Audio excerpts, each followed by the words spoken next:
Dear students of class 12 CBSE board, इस video में हम लोग आज आपका एक इंग्लिश का चैप्टर गोइंग प्लेसेस का स्टडी करेंगे। तो आइए सीधा चैप्टर में। गोइंग प्लेसेस चैप्टर को लिखा है A.R. बार्टन ने।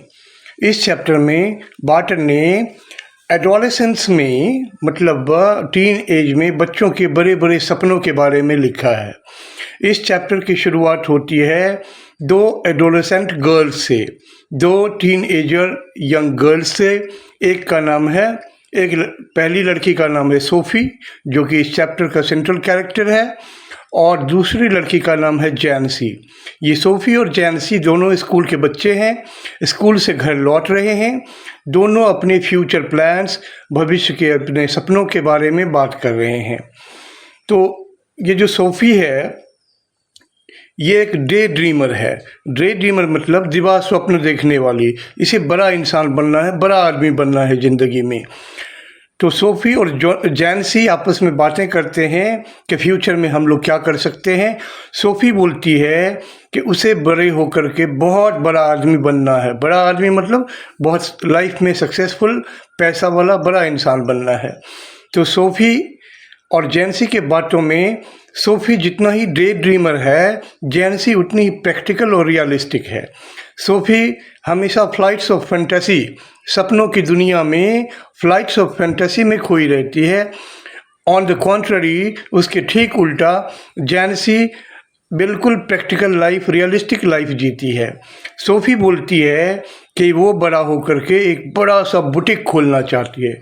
दोस्तों, बुटीक क्या होता है? फैशन डिज़ाइनिंग के कपड़े, फैशनेबल कॉस्टली क्लोथ्स का दुकान। तो सोफ़ी बोलती है कि मैं बड़ा होकर के एक बुटीक खोलूँगी या फिर फैशन डिज़ाइनर बनूँगी। फैशन डिज़ाइनर भी कैसा? वर्ल्ड के सबसे सक्सेसफुल, सबसे बड़े फैशन डिज़ाइनर मैरी क्वांट के जैसा। उस पर जैनसी बोलती है कि देखो, ये बड़े बड़े सपने बड़े लोगों के लिए हैं, इन सब कामों के लिए बहुत पैसों की ज़रूरत होती है। हम लोग तो बड़ा होकर के ज़्यादा से ज़्यादा बिस्किट फैक्ट्री में काम कर सकते हैं और अपने घर संसार को चला सकते हैं।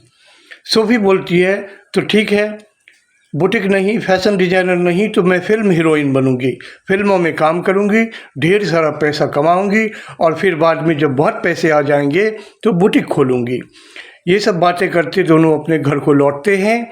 और सोफ़ी जब अपने घर में लौटती है तो क्योंकि सोफ़ी एक लोअर मिडिल क्लास फैमिली से है, तो देखती है कि उसके पिताजी खाना खा रहे हैं और उसकी माँ किचन के गंदे बर्तनों को, मैले कुचैले गंदे बर्तनों को साफ़ कर रही है। वह पसीने से लथपथ है।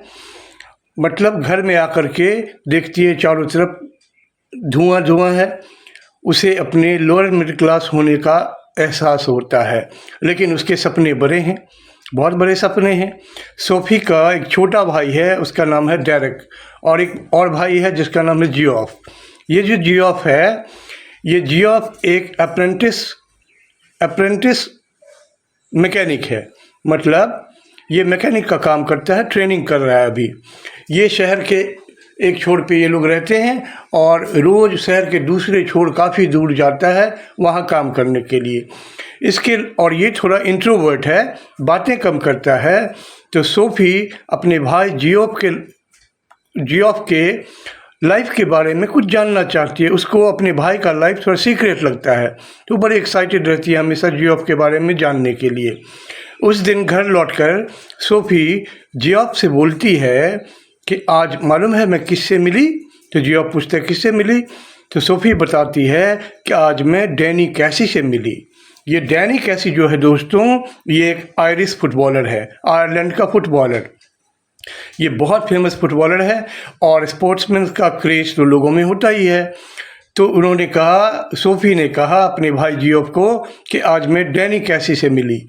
ये सुनकर जियोफ चौंक गया। हालांकि जियोफ को पता था कि इसे बड़े बड़े सपने देखने की आदत है, बड़ी बड़ी बातें करने की आदत है। वह इस बात को जा करके अपने पिता को बता दिया, अपने फादर को बता दिया। उसके फादर ने सोफ़ी को बुलाया, उसको डांटा और बोला कि तुम ये झूठी कहानियाँ बनाना बंद करो, वरना अपनी इस आदत की वजह से तुम एक दिन किसी बड़ी मुसीबत में फंस जाओगी। खैर जो भी हो, इस तरह उस दिन की कहानी ख़त्म हुई। और फिर सोफ़ी ने अपने भाई जियोफ को विश्वास दिलाने के लिए ये बोला कि हाँ, मैं डैनी कैसी से मिले हूँ। कहाँ? मैं रॉयस आर्केड में, एक दुकान रॉयस आर्केड में डैनी कैसी को मैं मिली हूँ। मैं उससे अपने छोटे भाई डेरेक के लिए ऑटोग्राफ लेने गया।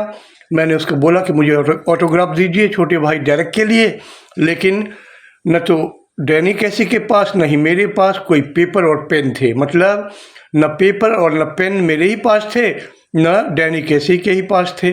तो ऑटोग्राफ तो वो दे नहीं पाया, लेकिन उसने कहा कि नेक्स्ट वीक वो मुझसे मिलना चाहता है। उसने मुझसे पूछा कि आप मुझसे मिलोगी? तो मैं उससे नेक्स्ट वीक मिलने का प्रॉमिस करके आई हूँ। वो बहुत एक्साइटेड होकर बोलती है कि नेक्स्ट वीक में डैनी कैसी मुझसे मिलने वाला है। कहाँ पे मिलने वाला है? एक कैनल के बगल में एक आर्केड में मिलने वाला है। इस तरह ये कहानी यहीं रह गई। नेक्स्ट कुछ दिनों के बाद सैटरडे का दिन था। उस दिन फुटबॉल का मैच था। तो फुटबॉल मैच देखने के लिए सोफ़ी, जियोफ, डेरेक और पूरा फैमिली ये लोग गए हुए थे स्टेडियम। और उस मैच में डैनी कैसी भी खेल रहे थे। और डैनी कैसी के गोल करने की वजह से उनका टीम उस दिन फुटबॉल का मैच जीत गया। और डैनी कैसी का टीम जीता, लेकिन सोफ़ी खुद पे बहुत गुरूर कर रही थी। डैनी कैसी के जीतने पे सोफ़ी बहुत ज़्यादा गुमान में थी कि मेरे डैनी कैसी का टीम जीत गया। फिर अचानक सोफ़ी की मुलाकात हो गई जैंसी से। जैंसी ने उसे पूछा कि डैनी कैसी से तेरी मुलाकात हुई, कैसी रही ये तो बताओ। सोफ़ी चौंक गई कि डैनी कैसी के बारे में मैंने तो जैंसी को बताया नहीं था। लेकिन सच बात ये है दोस्तों कि जैंसी का भाई फ्रैंक, वो सोफ़ी के भाई जियोफ का फ्रेंड था। तो जियोफ ने जैंसी के भाई फ्रैंक को इस बारे में सब कुछ बता दिया था।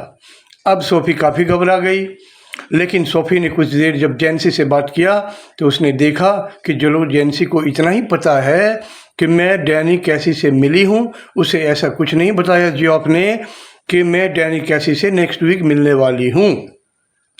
नेक्स्ट वीक मिलने का प्लान के बारे में फ्रैंक ने जैंसी को कुछ भी नहीं बताया है। इस तरह दोस्तों उस दिन की कहानी ख़त्म हुई। अब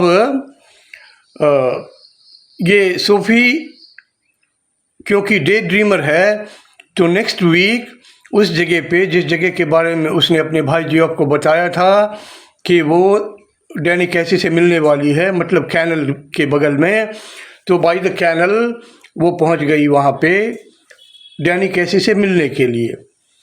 वो काफ़ी देर वहाँ इंतज़ार करती रही, ये सोच के कि शायद डैनी कैसी आ जाए और उससे मिल भी जाए। इसे ही बोलते हैं दोस्तों एडोलेसेंस का क्या, फ्लाइट्स ऑफ फैंटेसी, मतलब कल्पना की दुनिया में जीना, कल्पना की उड़ानें भरना।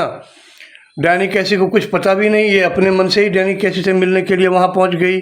काफ़ी देर वहाँ वेट करती रही, लेकिन डैनी कैसी को तो पता भी नहीं है तो वो क्यों आएगा वहाँ पे।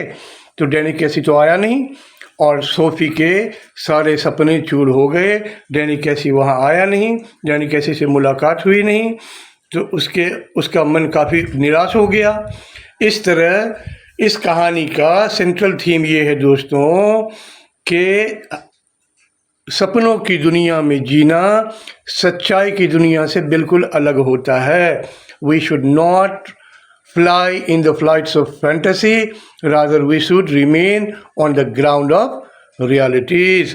यही इस कहानी का थीम है गोइंग प्लेसेस का। इस तरह दोस्तों आपका ये वीडियो ख़त्म होता है। अगर ये वीडियोज़ आपको अच्छा लगता है, अगर इन वीडियोज़ से आपको लाभ होता है, तो मेरे यूट्यूब चैनल इंग्लिश चाणक्य को सब्सक्राइब कीजिए और इन वीडियोज़ को अपने मैक्सिमम दोस्तों में फैलाइए ताकि ज़्यादा से ज़्यादा बच्चों को इन वीडियोज़ का लाभ मिल सके। मिलते हैं दूसरे वीडियो में, तब तक थैंक यू, बाय बाय।